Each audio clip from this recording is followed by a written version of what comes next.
আর রাজুর বাবা আজ বাড়িতে নতুন ট্র্যাক্টর নিয়ে এলো। হে হুররে, আমি ট্র্যাক্টরের সিটে বসবো। না, আমি বসবো। বাচ্চারা লড়াই করছো কেন? এক এক করে বসে নিও। প্রথমে নতুন ট্র্যাক্টর আসার মিষ্টি তো খেয়ে নাও। বাবা, আমি 4টে লাড্ডু খাবো। আর আমি 6টা লাড্ডু। দুজনই বাক্স থেকে লাড্ডু নেয়।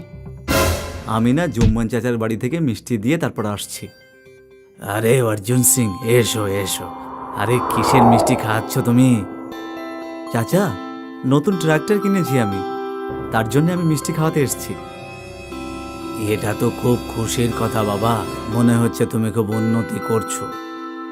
জুম্মান চাচার ব্যবহার বাইরে থেকে খুব ভালো ছিল, কিন্তু ভেতর ভেতর সে লোকেদের থেকে হিংসে করত। জুম্মান চাচা নিজের বউকে, পুরো গ্রামে কারোর কাছে ট্রাক্টর নেই, এ কিভাবে ট্রাক্টর কিনে ফেললো গো? গ্রামে সবাই ধানের ফসল করেছিল, কিন্তু অর্জুন ভুট্টার ফসল করেছিল, আর এই বছর ভুট্টা খুব বিক্রি হয়েছে। আমিও তো তোমাকে বলেছিলাম যে ভুট্টার ফসল করো, তুমিই মানলে না। জুম্মান গ্রামের লোকেদের অর্জুনের বিপক্ষে বলতে লাগলো। আরে বন্ধুরা, আমাদের সাথে অনেক অন্যায় হচ্ছে বুঝলে। অর্জুন তার ক্ষেত একদিনেই চাষ করে ফেলে, আর আমাদের 1 সপ্তাহ পরিশ্রম করতে হয়। এতে অন্যায়ের কি হলো গো? কারোর কাছে ট্রাক্টর আছে তো সে খুব তাড়াতাড়ি কাজ করে ফেলে। আমাদের কাছে যদি ট্রাক্টর চলে আসে তাহলে আমরাও তাড়াতাড়ি চাষ করব। এতে অন্যায়ের কি হলো গো বলো তো? আর তাছাড়া অর্জুন অন্যদের ক্ষেত চাষ করবার জন্যও তৈরি থাকে, ওকে শুধু ডিজেলের খরচাটা দিয়ে দিলেই হয়। রাম সিং, মনে হচ্ছে অর্জুন তোমাকে টাকা দিয়েছে, সেই জন্য তুমি ওর ব্যাপারে কথা বলছো। ফসলের দাম তো দিনের পর দিন খুব বেড়েই চলেছে। আমরা ভবিষ্যতে কোথা থেকে ট্রাক্টর কিনব? আর তারপরে গ্রামে বরাবরই হওয়ার দরকার কি না? যখন আমরা গরু দিয়ে চাষ করব, তাহলে অর্জুনকেও গরুর সাহায্যেই চাষ করতে হবে। কি বলছো ভাইরা, আমি ঠিক বলছি কি না? হ্যাঁ হ্যাঁ, তুমি একেবারে ঠিক বলছো। হ্যাঁ হ্যাঁ, একেবারে ঠিক বলছো। এটা ঠিক বলছো না তোমরা, সবাই ওকে দেখে খুব হিংসে করছো বুঝলে বন্ধুরা। তারপর রাম সিং ওখান থেকে চলে যায়। রাম সিংকে যেতে দাও। আমি অর্জুনের ট্রাক্টরটি লুকিয়ে রাখার জন্য একটা প্ল্যান করেছি, খুব মন দিয়ে শোনো। জুম্মান গ্রামের লোকদের তার প্ল্যানের ব্যাপারে বলে। একদিন জুম্মান সকাল সকাল অর্জুনের বাড়ি পৌঁছায়। নমস্কার কাকু। নমস্কার কাকু। নমস্কার নমস্কার বাচ্চারা, বেঁচে থাকো তোমরা। কোন কোন ক্লাসে পড়ছো তোমরা? আমি 9th ক্লাসে আছি। আর আমি 8th ক্লাসে। খুব ভালো বাচ্চারা। আরে চাচা, আপনি সকাল সকাল এখানে? লক্ষ্মী, কাকার জন্য চা নিয়ে এসো। আরে ছেড়ে দাও, চা দরকার নেই। আমি তো শুধুমাত্র এটা বলতে এসেছিলাম যে গ্রামের অনেক লোক হরিদ্বারে গিয়ে গঙ্গা স্নান করতে চায়। কেননা সবাই মিলে তোমার ট্রাক্টরে যায়, ট্রাক্টরের পেছনে একটা টলি জোড়া যাবে, তারপর সবাই মিলে ওই ট্রাক্টরে বসেও যেতে পারবে।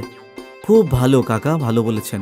আপনি গ্রামের লোকদের বলুন যে আমি যার জন্য তৈরি, কতদিন পর গঙ্গা স্নান করার একটা সুযোগ পাবো।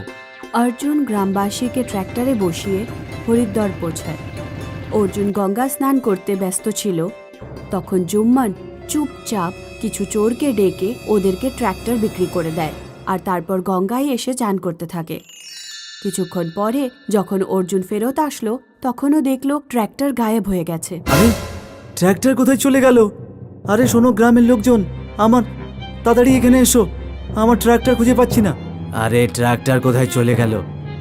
ওটা তো এখানেই ছিল।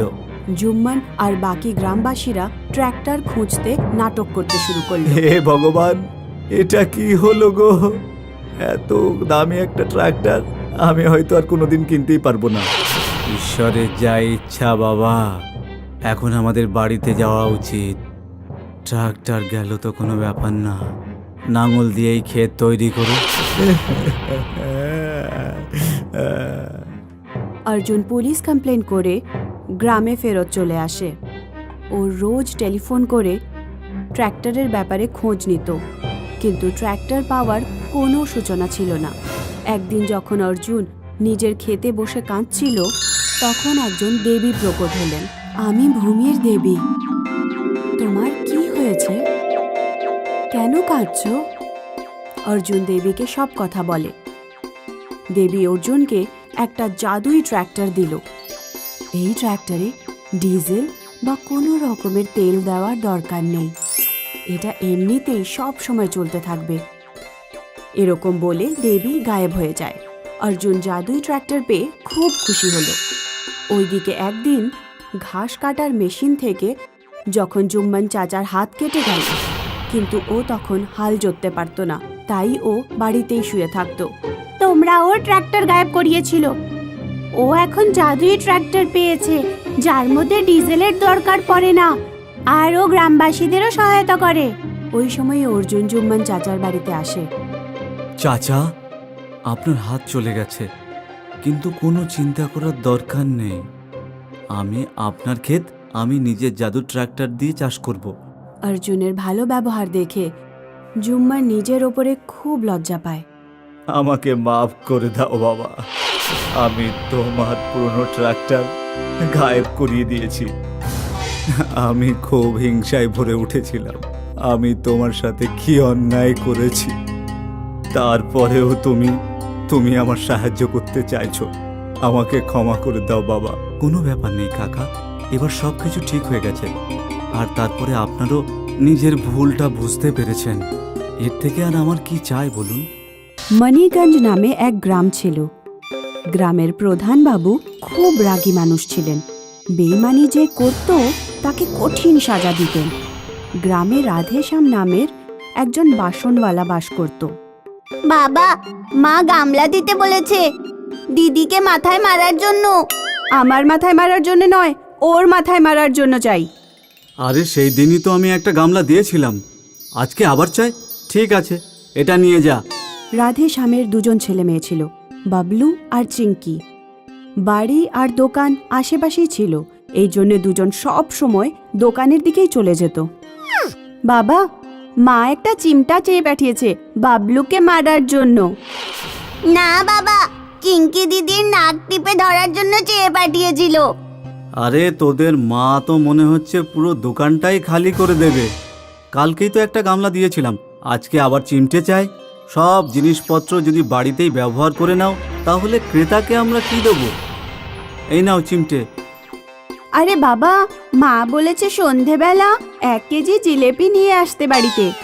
না আনলে বুঝতেই পারছো, মায়ের কাছে নতুন চিমটা আছে কিন্তু।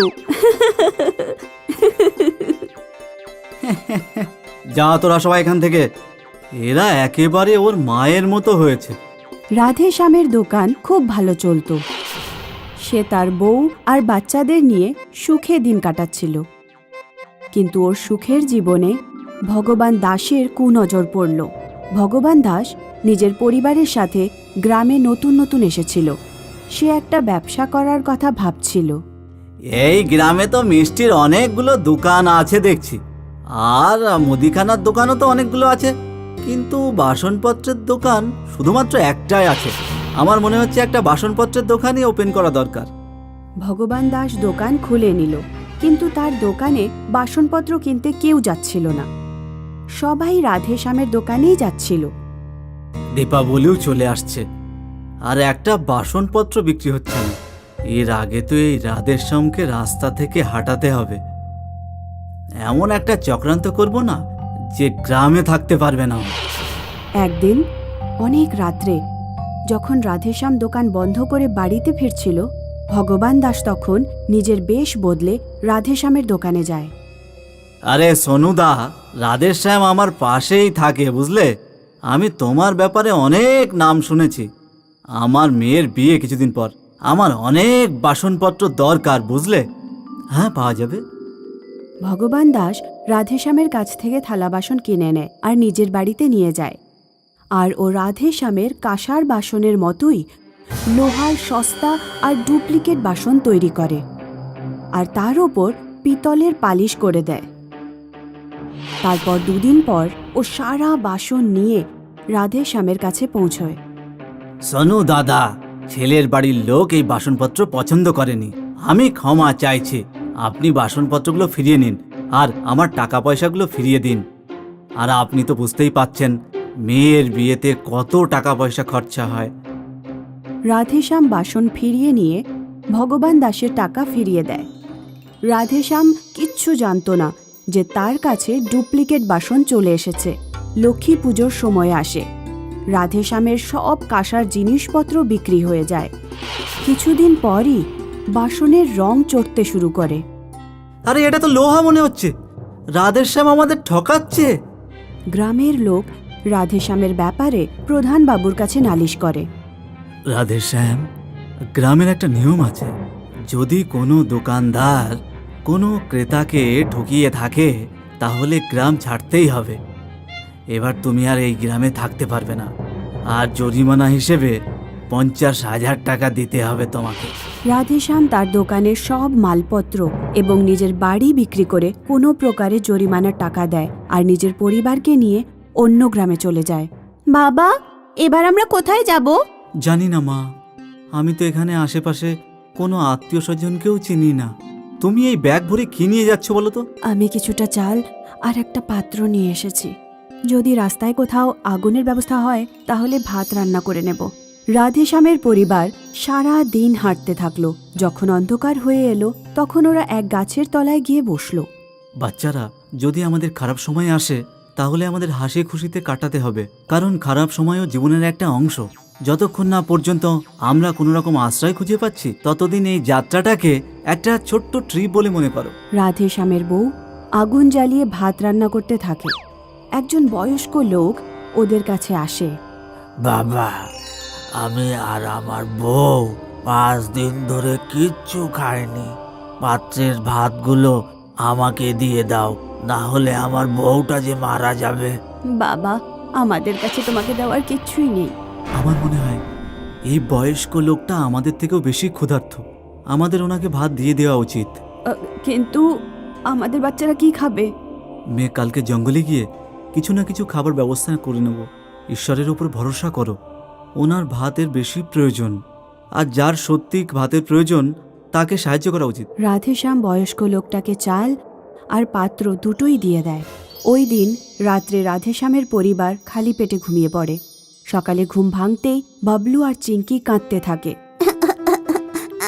আমার খুব খিদে পেয়েছে, কিছু খেতে দাও।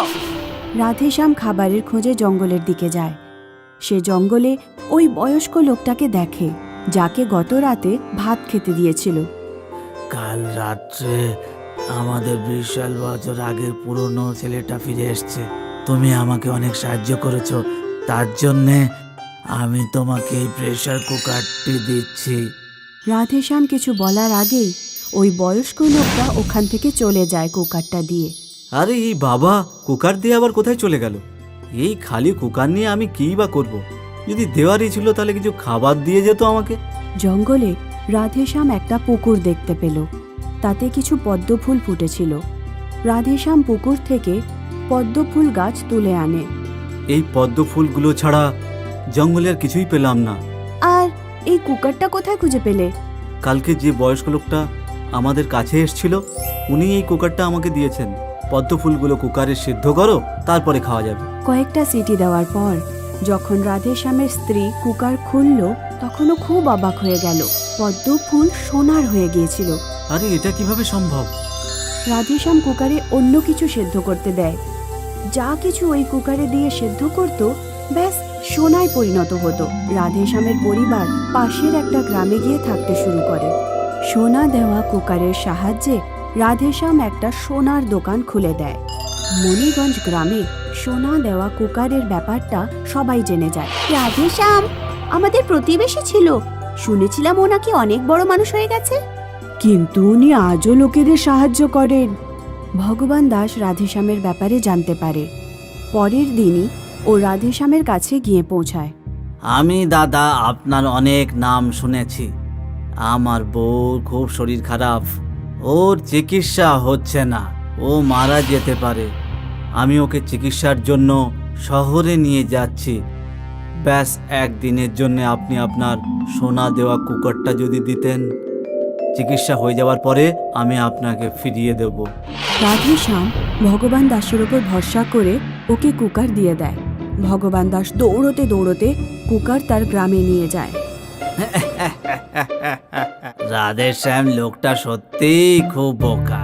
আমি কত কি ভাবছিলাম আর ওকে সহজেই কুকারটা নিয়ে চলে এলাম।